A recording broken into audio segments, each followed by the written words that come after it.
the bit of advice here is I don't look just at resume. I underweight the importance of resumes, especially for internal candidates. And what I look a lot at is around capability, skill sets, and my belief in them. If Carol Tomei and Wayne Gibson were more concerned about my resume, I wouldn't be talking to you right now on this podcast. I'd probably be in a finance organization someplace because that's what 6 years into my career, what my resume suggested that I could do. But I was around people that saw my capability, my skill sets, and had a belief in me and put me in the right positions to be able to grow and become the person that I am. And that's something that I stay true, and I encourage my teams to take shots on the right people. Believe in them if you feel like they have the right capabilities and skill sets to do the job.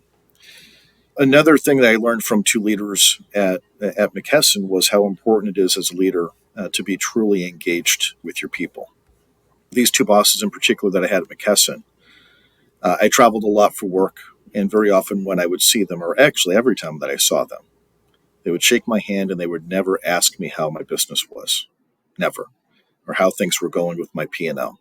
They would always ask how I was doing and how my family was doing. And that wasn't a lesson where they said, hey, listen, Chris, as a leader, this is what you want to do. They just modeled that every single time I was around people.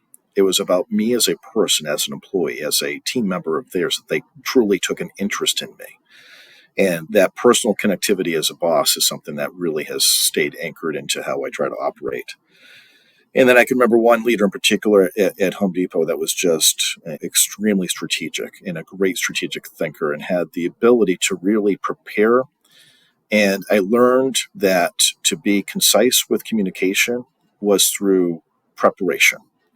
And I would be sometimes in his office during the weekend where he was preparing for something for the board or for the C-suite of Home Depot, and just watching him go through his thought process and his ability to be able to speak precisely so that people could truly understand his vision and strategy clearly and concisely, which is so important when you're managing large groups of people, that's something that has stayed with me too. Certainly something when I reflect back in my career, it's the thumbprints that these great leaders have had on me that has shaped me into the person that I am today.